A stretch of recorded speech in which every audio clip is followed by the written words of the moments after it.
are now ready to build this bridge across here. So I went ahead and I measured my, outside to outside is about 3.5 inches. Now I did go ahead and I cut out my piece of stock at 3.5 inches. I did use the, straight edge to cut it this time. I didn't figure you really cared to see me cut out a chunk of flat, straight steel, so I didn't video it.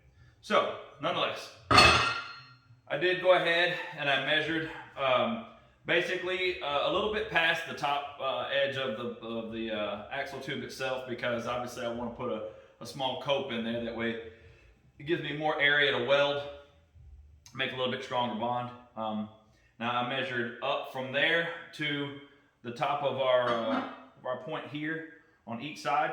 It's going to be about 6 inches is what I'm looking for on each side here. And then from point to point here is 15 inches. Now, I found a little place online that made this press brake that goes in a 20-ton press. It's one of these deals where you buy it and you have to weld it all up yourself and assemble it. Looked pretty cool. Watched the videos. It looked like it worked pretty good. So, my next move now, I bought that thing and I did get it all built up and ready to go. It was designed to work with the Harbor Freight 20-ton press. Harbor Freight near me, I can't find anyone within 3 hours of me that has a 20-ton press in stock. So I did look at Northern Tool. Northern Tool had one, so I went and bought the one that Northern Tool had, thinking it's a 20-ton press, right? Should probably be the same. So I spend, a night and a half in here welding this thing up and getting it all ready to go, put some paint on it, getting it dried. I'm all excited. I go to put it in my press. Apparently the Harbor Freight press is just a little bit wider than the one that I bought. So then I spent the next night and a half modifying the brake so it would work in the press that I have. But I got that all done and now we're ready to bend this. So I did go ahead and marked my piece of metal here at 6 inches here, 6 inches here. It measures out perfectly at 15.5 inside right there. So I'm really happy with how that worked out. So next move from here is to put this thing in there. I've got like a little butane torch. I'm gonna put just a little bit of heat, warm it up just a little bit before I bend it, before I try to bend it. It says it'll bend, half inch at a 90-degree angle up to a 9-inch piece of stock. This is 3.5 inches, so should be no problem, but I mean, I don't know. I hope it works. I got high hopes. So hopefully it works great. We gonna find out. Now I can say, I just set this piece up here and I can say that I did make one little boo-boo here because I cut it the exact width of this. So obviously that ain't gonna work, because obviously if I went with that, then what am I gonna do? Just put a little butt weld right there? That ain't gonna work. So what I may just come back and do after the fact, I'm gonna have to figure out here if I either wanna cut some off of it. I may actually just kind of like cut 1/4 of an inch off of it, because then it'll give me a nice ledge there to burn into. Either that, or I'll just take and cut into it at a 45. That way I can just fill that up with weld. I don't know. I just realized that right now while I was talking to you on camera. Probably would have been something good for me to build with off camera and not look like a complete bozo right now. But we are where we are, right? So I'm going to take a few minutes and figure out just exactly what I want to do right here, and we'll be right back in 3, 2, 1. All right, well, I gave it a little thought, and I'm just gonna cut it down to 3 inches. I'll cut a 1/2 inch out of it. That gives me 1/4 of an inch on either side that I can come in, lay a good weld in there, be able to get good penetration into each piece. We've got it all set up, so I'm gonna take the old fire axe to it and lop it off, and then we'll move on to our press.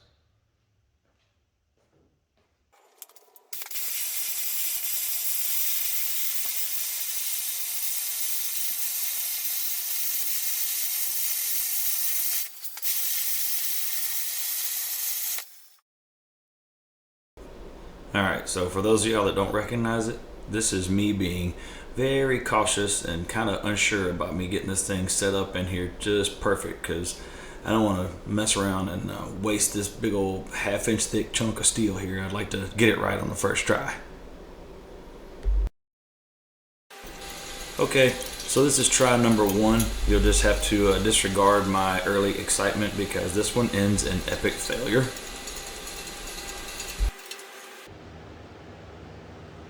It's working. Ha. Think again, you poor bastard. But as you're about to see, I am going to figure out the first of the two ways that I'm kind of screwing up here. So if you'll take a look, you can see that underneath the little brake, the black thing right there, I got a 1/2 inch thick piece of plate, and then I got like those 2x4 pieces of steel underneath it to try to kind of space it up just right where it would all fit together in there nicely. Well, the problem with that is with it set up in that current configuration that you see my ram is running out of travel at the top there. So right when it started to bend, when I got enough pressure on it to bend it, the ram was kind of running out of travel. So got to make an adjustment there because you get no strength when you're at the top of the stroke. Okay, so now we're back for try number 2 here. So basically what I did is I took all that crap off of there and I moved it up 1 notch on the press itself to give me a little bit more room to work here. So as you'll see, we start getting a little bit of some real results here. Alright, so as you can see, got one side all bent and done. So this is, like I said, this is my first time using this thing, so I'm still really kind of, just feeling my way through all this. You see, this is how I'm making sure that everything is all square. That way these two, I've got to get them square to each other or else this thing will fit right. This is also before I figured out that I could put an angle finder on half of this thing here, and all I had to do was basically just split half of the degree of what I needed for the bend, and I'd know when it was perfect, so I wouldn't have to take it in and out and 27 times to make sure I get the angle bent just right. Later we're going to use this thing again and you'll see that I figure that much out. Alright.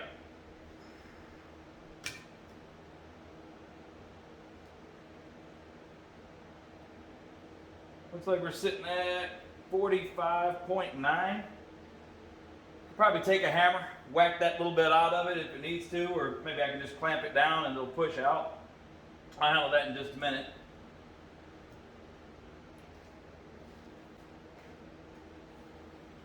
So maybe you noticed or maybe you didn't.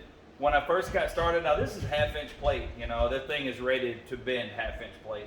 When I got started, you saw it did start to bend it, and it did bend it up a little bit, but it also started to bend the brake in the middle there, and when my ram ran out of travel, I kind of got to looking at it, and I was just kind of like, okay. So I didn't want to tear the thing up anymore, so I knew it would bend it, so I did go ahead, I took a cut-off wheel, and I just kind of went ahead and made some cuts on the back side, just because I didn't feel like really overstressing the thing right now, because it's the first time I've used it. So I went ahead and I got it all bent. The brake works good. I guess I was asking a lot of it to bend 1/2 inch, but it was rated for it. So, and at the same time, I don't have the amount of bracing underneath it that it probably really needs. I thought what I had under there was sufficient. I got a piece of 1/2 inch plate and then a couple of pieces of 1/4 inch standing vertical. I thought that would be good. Maybe if I had more under it, it wouldn't have moved at all. It wouldn't have given any.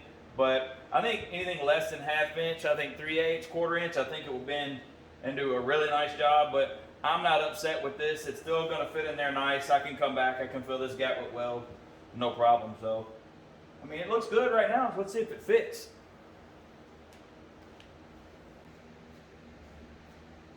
So, it's not going to sit all the way down on here just yet because I haven't cut the cope in it for the axle just yet. So I'm going to sit it down on here. Hopefully it pretty much sits like it needs to, except for it's going to have a gap, obviously. I'm going to measure that gap, and that's how much of a cope I'm going to cut down into this thing. That way, I'm just going to take a plasma cutter. I'll just kind of rough it in with a plasma cutter so it can sit down on here. Then I'll cut back into it later so that I can get a good weld on it. So let's get an idea of what we're looking at here.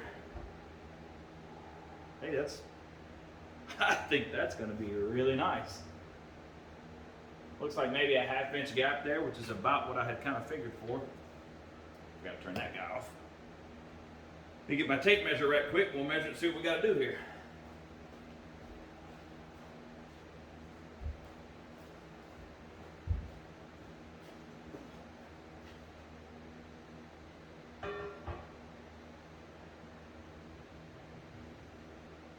I'm betting it's going to be a 1/2.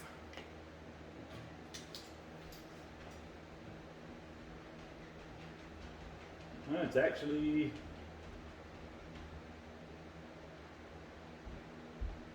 Looks like it's about 9/16.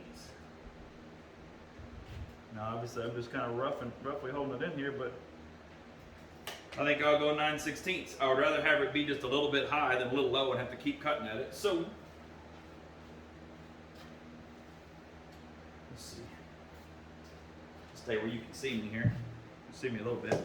So basically now I'm going to measure down in the center right here. I'm going to measure down 9/16. I'll find something around here that is the shape of a circle that's pretty close to what I'm looking for. I'll trace it out and we'll hack it out with the plasma cutter, and then we'll come back and see how this thing fits on here.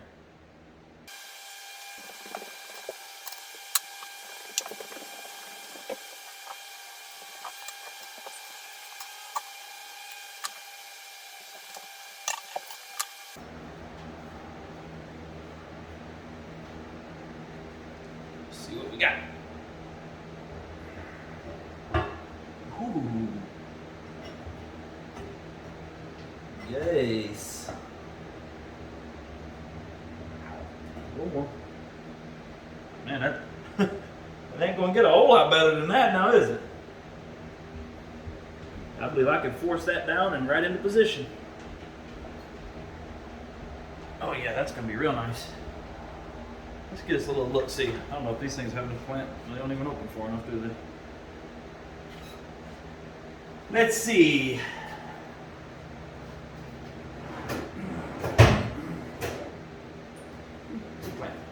This will work.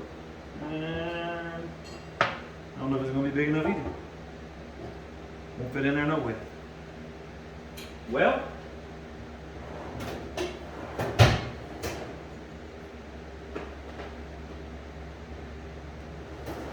quick break. See if we can get her to sit down. Hey, you know what? I wonder. Never know. It's worth a try.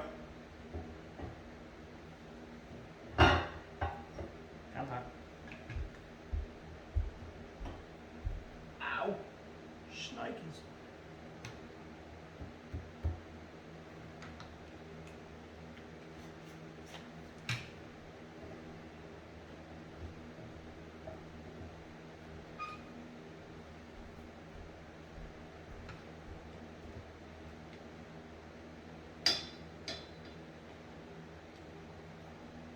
Oh yeah. That's cinched right down.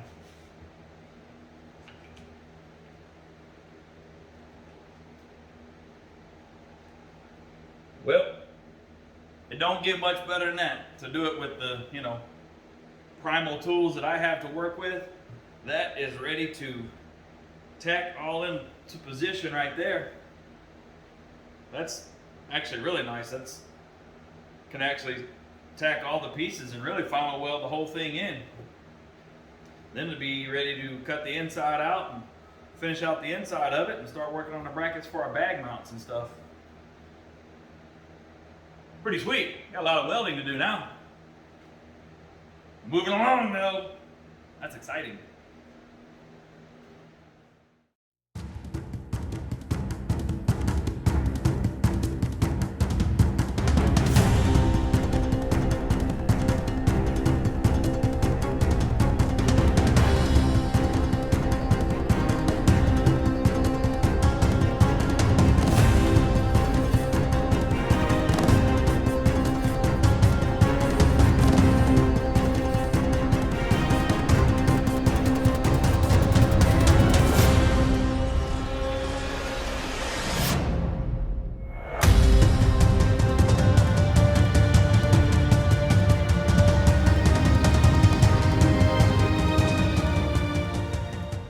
Y'all, the stupid storage on my phone got me again. So, as you can see, I was starting to weld up this here axle. I'm just gonna have to tell you about what happened because you saw that I got started welding and then that was it. You didn't see any more.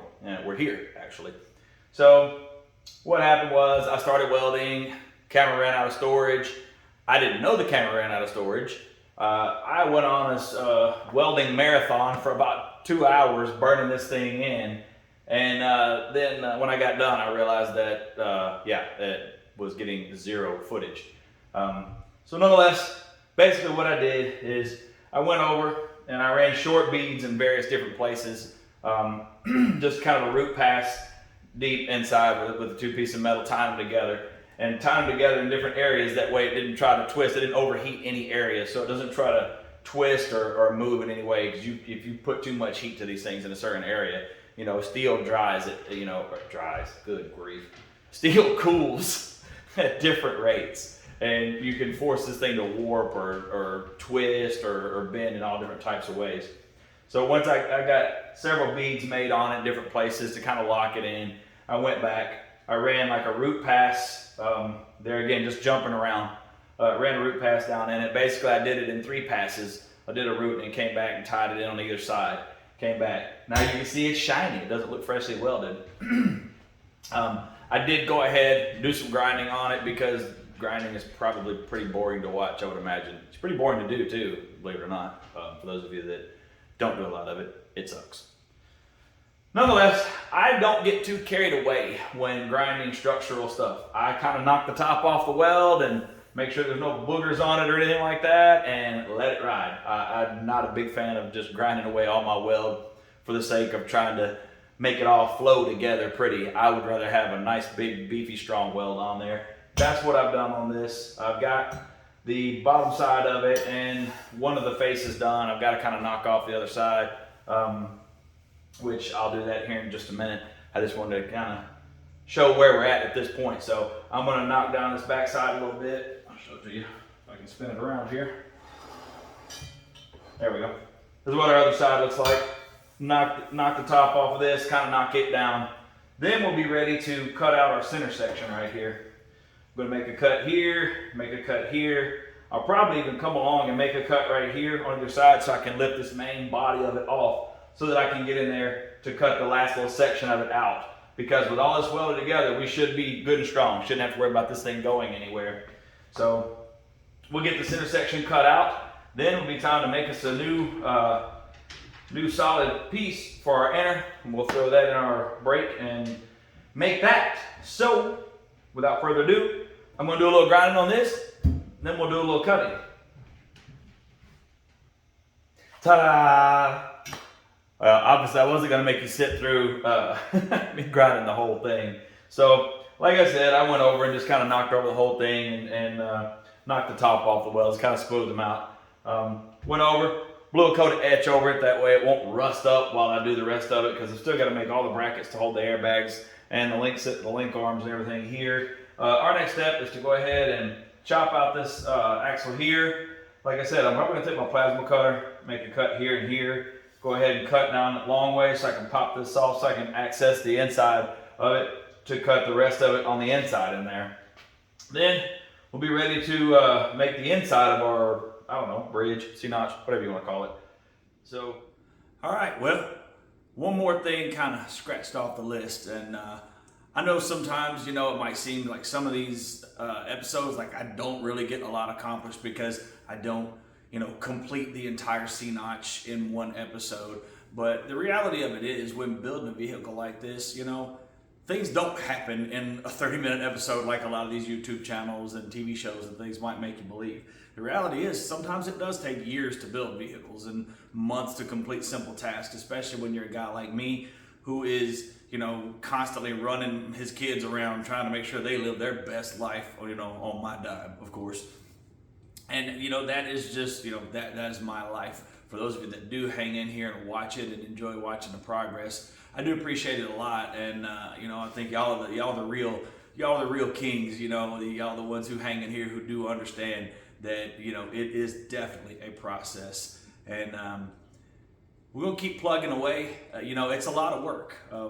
Like I said, honestly, really, it didn't look like a lot in this episode maybe, but it actually was. I mean, breaking half-inch steel, and that was a ton of welding on that thing to fill that gap and get it all welded up good so it'd be nice and strong. I mean, and it is very time-consuming. So that is one thing that I want to show and showcase as part of my channel.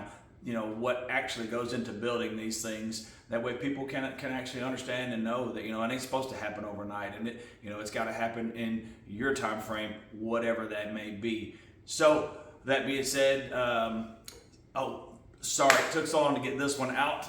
It is summertime right now, and ball season is in full swing for my daughter. And we just got back from a week in Colorado, and we have been all over the place. And I've just not had time to sit down and get some editing done. And that sucks, obviously, because I like to try to put them out every 2 weeks. But we're back now.